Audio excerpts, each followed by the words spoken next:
नमस्कार। आप सब सुन रहे हैं सावन के पावन महीने में शिव जी की अनुपम कथा है। इस प्रकार शिवदूतों के वचन सुनकर देवर्षि नारद पानी में अपना प्रतिबिंब देखे तो अपना बानर जैसा मुख देखकर क्रोध से भर गए। क्रोध में भरकर पहले तो उन्होंने शिवदूतों को श्राप दे डाला। उनसे उन्होंने कहा, तुम दोनों ने ब्राह्मण का रूप धरकर मेरी हंसी उड़ाई है। इसी कारण से तुम ब्राह्मण कुल में उत्पन्न होकर भी राक्षसी बनोगे। श्राप सुनकर शिवगढ़ शिवलोक को वापस लौट गए। अब देवर्षि नारद अपने असली स्वरूप को प्राप्त होकर कुछ पूछो न कितने क्रोधित हुए थे।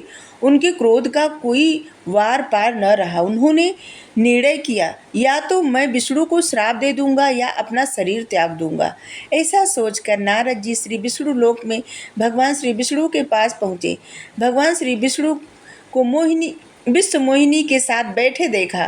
देवर्षि को देखकर भगवान श्री विष्णु ने हंसते हुए कहा, कहिए ऋषिराज, आज आप बड़े दुखी प्रतीत हो रहे हैं। भगवान श्री हरि के इन शब्दों ने तो मानो जलती आग पर घी का काम कर दिया। वह क्रोध के साथ अहंकार में भरकर बोले, नारायण, आप बड़े छलिया हैं। अमृत बांटते समय भी तुमने मोहिनी रूप धारण करके दैत्यों के साथ महान छल करके उनको अमृत के स्थान पर वारुणी मतलब मदिरा दे दी और उनके अमृत कलश छीन लिया। जालंधर के साथ छल करके उनकी पतिव्रता स्त्री के सत को नष्ट किया। भगवान शंकर को विष पिलाया और मणि तथा लक्ष्मी को इस प्रकार अपना लिया। भगवान श्री शंकर ने तुमको सर्वश्रेष्ठ बनाकर बड़ी भारी भूल की। तुमने केवल सर्वश्रेष्ठ होने के अहंकार में भरकर यह सब अनर्थ किए हैं। अतः तुम हर जगह से हर तरह से आज़ाद हो और यह जानते हो कि तुम्हें दंड देने वाला कोई नहीं है। अब तुम अपनी करनी का फल पाओगे। आज मैं तुमको ऐसा श्राप दूंगा कि जिससे तुम भविष्य में कभी ब्राह्मणों को न सता सकोगे। माना कि तुमको भगवान श्री शंकर ने वरदान दे रखा है, मगर मैं तुम्हें श्राप देता हूँ कि कभी झूठ नहीं हो सकता। तुमने मनुष्य शरीर धारण करके मेरा अपमान किया है। बस इसी रूप में तुम मनुष्य राजा होगे और इसी प्रकार स्त्री वियोग में भोगोगे। जिस प्रकार से तुमने स्त्री क्लेश में मुझे दुखी किया है, तुमने बानरों जैसा मेरा मुख बनाया, इसीलिए यही बानर तुम्हारी सहायता करेंगे।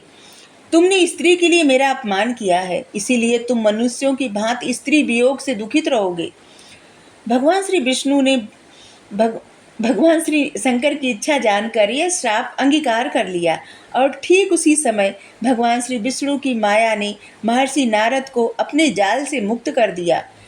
भगवान श्री विष्णु के साथ जो कन्या दिखाई दे रही थी वह अदृश्य हो गई। देवर्षि नारद जी का माया द्वारा लुप्त हुआ ज्ञान फिर वापस उपस्थित हो गया। तब नारद जी पछताने लगे और कहने लगे, यह मैंने क्या कर डाला। उन्होंने भगवान से कहा, भगवान, आपकी माया का कोई पार नहीं पा सकता। मैं अपने आपे में नहीं रहा, नाथ, मुझे क्षमा कर दो। मैंने अज्ञानवश भगवान श्री शंकर की माया से मोहित होकर आपको श्राप दे डाला। अब मुझे घोर नरक में पड़ना होगा। प्रभु, अब कोई ऐसा उपाय दीजिए जिससे कि मैं इस पाप से मुक्त हो जाऊं। मुझे नरक की यातना से बचाइए दीनानाथ, मैं आपका दास हूँ। इतना कहकर देवर्षि नारद भगवान श्री विष्णु के चरणों में गिर पड़े।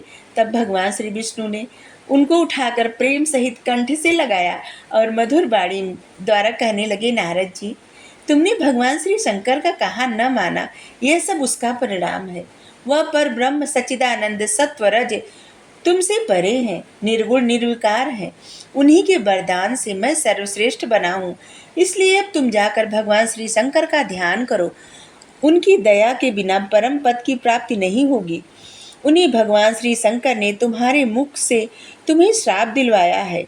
मुझे भगवान श्री शंकर से प्रिय और कोई नहीं है, इसलिए अब तुम उनको अपने हृदय में धारण करते हुए काशीपुरी में जाओ और वहां जाकर समस्त संशयों का त्याग करके केवल उन्हीं के नाम का जप करो, उन्हीं का गुणगान करो और उनके सत नाम स्तोत्र का प्रेम पूर्वक पाठ करो। इससे तुम्हारे पाप नष्ट हो जाएंगे। श्री काशीपुरी में भगवान श्री शंकर के दर्शन करने के पश्चात तुम अपने पिता ब्रह्मा जी के पास जाकर भगवान श्री शंकर के नाम को सुनो, क्योंकि श्री ब्रह्मा जी भगवान श्री शंकर के अनन्य भक्त हैं। श्री सूत जी बोले। ऐसा कहकर भगवान श्री विष्णु अंतर ध्यान हो गए और देवर्षि नारद वहां से काशीपुरी को रवाना हो गए। मार्ग में उन्हें वह दोनों शिवदूत भी मिले जिन्होंने कि स्वयंवर मंडप में उनकी हंसी उड़ाई थी। उन्होंने श्री नारद जी के चरणों में गिरकर क्षमा याचना की। उन दोनों की प्रार्थना सुनकर श्री नारद जी बोले, हे रुद्रगणों, श्री शंकर की माया से मोहित होकर मैंने यह अनर्थ कर डाला, लेकिन मेरा वचन असत्य नहीं हो सकता, अतएव तुम्हें श्राप का फल तो भोगना ही पड़ेगा। तुम दोनों मुनिवार द्वारा एक राक्षसी से जन्म पाओगे। तुम दोनों भगवान श्री शंकर के परम भक्त और प्रतापी होंगे। समस्त सृष्टि पर तुम्हारा अधिकार होगा। अनेकों सुख भोगने के पश्चात भगवान श्री विष्णु अपने दूसरे रूप में आकर तुम्हें मुक्ति प्रदान करेंगे। ऐसा कहकर नारद जी श्री ब्रह्मा जी के पास जाकर प्रार्थना करने लगे, प्रभु, भगवान श्री विष्णु की कथा तो आपने मुझे सुनाई थी, अब मुझे भगवान शंकर की कथा, शंकर जी के चरित्रों के सुनने की अभिलाषा है। मुझे और सुनाइए।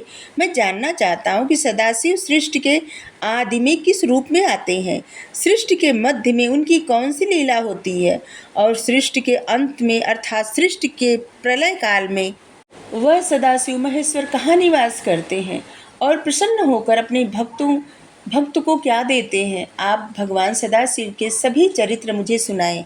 आज के लिए इतना है, आगे कल।